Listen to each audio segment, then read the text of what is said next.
सर्वमंगल मांगल्ये शिवे सर्वार्थ साधिके शरण्ये त्र्यंबके गौरी नारायणे नमोस्तुते।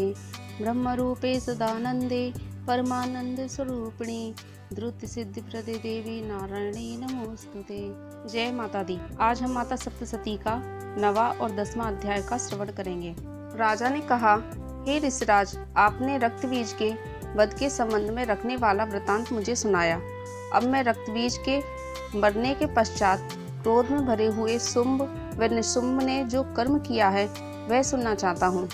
महर्षि मेधा ने कहा, रक्तबीज के मारे जाने पर शुंभ और निशुंभ को बड़ा क्रोध आया और अपनी बड़ी सेना का इस प्रकार सर्वनाश होते देखकर निशुंभ देवी पर आक्रमण करने के लिए दौड़ा। उसके साथ बहुत से बड़े बड़े असुर देवी को मारने के लिए दौड़े और महापराक्रमी शुंभ अपनी सेना सहित चंडिका को मारने के लिए बढ़ा। फिर शुंभ और निशुंभ का देवी से घोर युद्ध होने लगा और वह दोनों असुर इस प्रकार देवी पर बाण फेंकने लगे जैसे मेघों से वर्षा हो रही हो। उन दोनों के चलाए हुए बाणों को देवी ने अपने बाणों से काट डाला और अपने शस्त्रों की वर्षा से उन दोनों दैत्यों को चोट पहुंचाई। निशुंभ ने तीक्ष्ण तलवार और चमकती हुई ढाल लेकर देवी के सिंह पर आक्रमण किया। अपने वाहन को चोट पहुंची हुई देखकर देवी ने अपने क्षुरप्र नामक बाण से निशुंभ की तलवार व ढाल दोनों को ही काट डाला। तलवार और ढाल कट जाने पर निशुंभ ने देवी पर शक्ति से प्रहार किया। देवी ने अपने चक्र से उसके 2 टुकड़े कर दिए। यह देखकर दैत्य मारे क्रोध के जल भुन गया और उसने देवी के मारने के लिए उसकी ओर शूल फेंका, किंतु देवी ने अपने मुक्के से उसको चूर चूर कर डाला। फिर उसने देवी पर गदा से प्रहार किया। देवी ने त्रिशूल से गदा को भी भस्म कर डाला। इसके पश्चात वह फारस हाथ में लिए देवी की ओर लपका। देवी ने अपने तीखे बाणों से उसे धरती पर सुला दिया। अपने पराक्रमी भाई निशुंभ के इस प्रकार से मरने पर शुंभ क्रोध में भरकर देवी को मारने के लिए दौड़ा।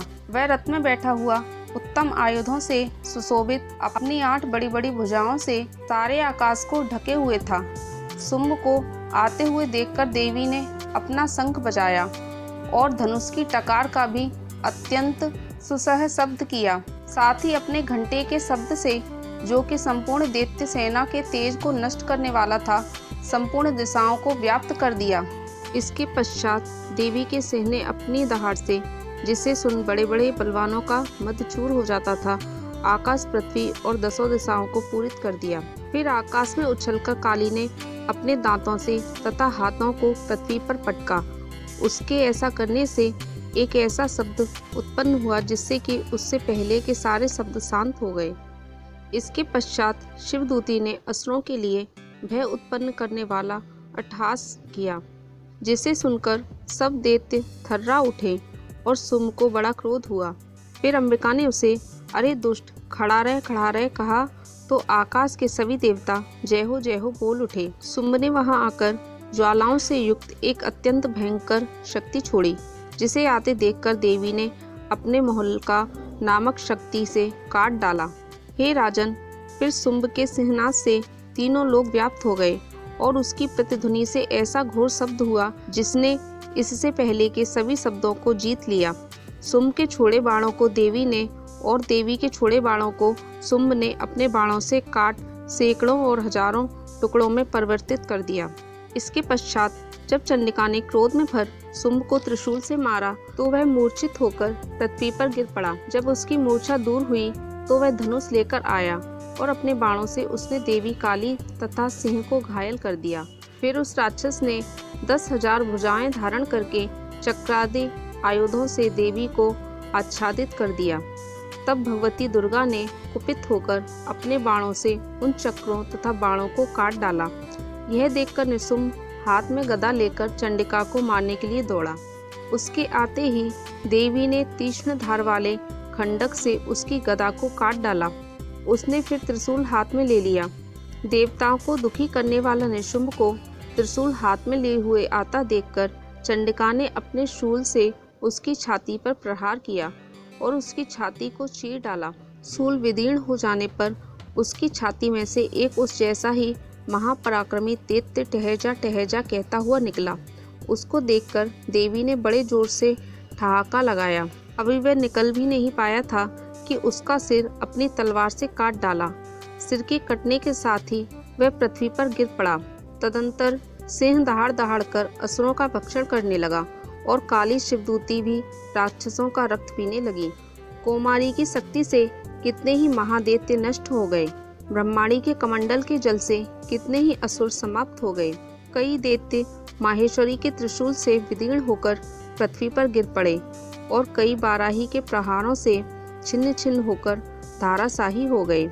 वैष्णवी ने भी अपने चक्र से बड़े बड़े महापराक्रमियों का कचूमर निकालकर उन्हें यमलोक भेज दिया और इंद्री से कितने ही महाबली राक्षस टुकड़े टुकड़े हो गए। कई दैत्य मारे गए, कई भाग गए। कितने ही काली शिवदूती और सिंह ने भक्षण कर लिए। महर्षि मेधा ने कहा, हे राजन, अपने प्यारे भाई को मरा हुआ तथा सेना को नष्ट हुई देखकर क्रोध में भरकर दैत्यराज शुंभ कहने लगा, दुष्ट दुर्गे, तू अहंकार से गर्व मत कर, क्योंकि तू दूसरों के बल पर लड़ रही है। देवी ने कहा, हे दुष्ट, देख, मैं तो अकेली ही हूँ। इस संसार में मेरे सिवा दूसरा कौन है? यह सब मेरी शक्तियाँ हैं। देख, यह सब की सब मुझ में प्रविष्ट हो रही हैं। इसके पश्चात ब्रह्माणी आदि सब देवियाँ उस देवी के शरीर में लीन हो गईं और देवी अकेली रह गई। तब देवी ने कहा, मैं अपनी ऐश्वर्य शक्ति से अनेक रूपों में यहाँ उपस्थित हुई थी। उन सब रूपों को मैंने समेट लिया है। अब अकेली ही यहाँ खड़ी हूँ। तुम भी यहीं ठहरो। महर्षि मेधा ने कहा।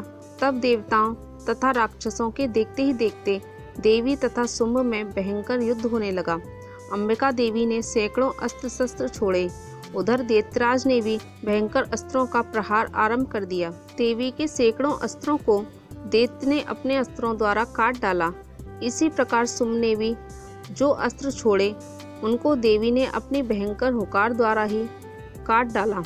दैत्य ने अपने सैकड़ों बाणों को छोड़कर देवी को ढक दिया तो क्रोध में भरकर देवी ने अपने बाणों से उसका धनुष नष्ट कर डाला। धनुष कट जाने पर दैत्येंद्र ने शक्ति चलाई, लेकिन देवी ने उसे भी काट कर फेंक दिया। फिर दैत्येंद्र चमकती हुई ढाल लेकर देवी की ओर दौड़ा, किंतु जब वह देवी के समीप पहुंचा तो देवी ने अपने तीक्ष्ण बाणों से उसकी चमकने वाली ढाल को भी काट डाला। फिर दैत्येंद्र का घोड़ा मर गया, रथ टूट गया, सारथी मारा गया। तब वह भयंकर मुग्दर लेकर देवी पर आक्रमण करने के लिए चला, किंतु देवी ने अपने तीक्ष्ण बाणों से उसके मुग्दर को भी काट दिया। इस पर दैत्य ने क्रोध में भरकर देवी की छाती में बड़े जोर से एक मुक्का मारा। दैत्य ने जब देवी को मुक्का मारा तो देवी ने भी उसकी छाती में जोर से एक थप्पड़ मारा। थप्पड़ खाकर पहले तो दैत्य पृथ्वी पर गिर पड़ा, किंतु तुरंत ही वह उठ खड़ा हुआ। फिर वह देवी को पकड़कर आकाश की ओर उछला और वहां जाकर दोनों में युद्ध होने लगा। वह युद्ध ऋषियों व देवताओं को आश्चर्य में डालने वाला था। देवी आकाश में दैत्य के साथ बहुत देर तक युद्ध करती रही। फिर देवी ने उसे आकाश में घुमाकर पृथ्वी पर गिरा दिया। दुष्ट आत्मा दैत्य पुनः उठकर देवी को मारने के लिए दौड़ा। तब उसको अपनी ओर आता हुआ देखकर देवी ने उसकी छाती विदीर्ण करके उसको पृथ्वी पर पटक दिया। देवी के त्रिशूल से घायल होने पर उस दैत्य के प्राण पखेरु उड़ गए और उसके मरने पर समुद्र, द्वीप, पर्वत और पृथ्वी सब कांपने लगे। तदंतर उस दुष्ट आत्मा के मरने से संपूर्ण जगत प्रसन्न व स्वस्थ हो गया तथा आकाश निर्मल हो गया। पहले जो उत्पात, सूतक, मेघ और उल्कापात होते थे वह सब शांत हो गए। उसके मारे जाने पर नदियां अपने ठीक मार्ग से बहने लगीं। संपूर्ण देवताओं का हृदय हर्ष से भर गया और गंधर्वनियां सुंदर गान गाने लगी। गंधर्व बाजे बजाने लगे और अप्सराएं नाचने लगीं। पवित्र वायु बहने लगी। सूर्य की कांति स्वस्थ हो गई। यज्ञशालाओं की बुझी हुई अग्नि अपने आप प्रज्वलित हो उठी और चारों दिशाओं में शांति फैल गई। आज माता सप्तशती का 9वां और 10वां अध्याय समाप्त हो चुका है। अब कल सुनेंगे माता सप्तशती का 11वां और 12वां अध्याय। जय माता दी।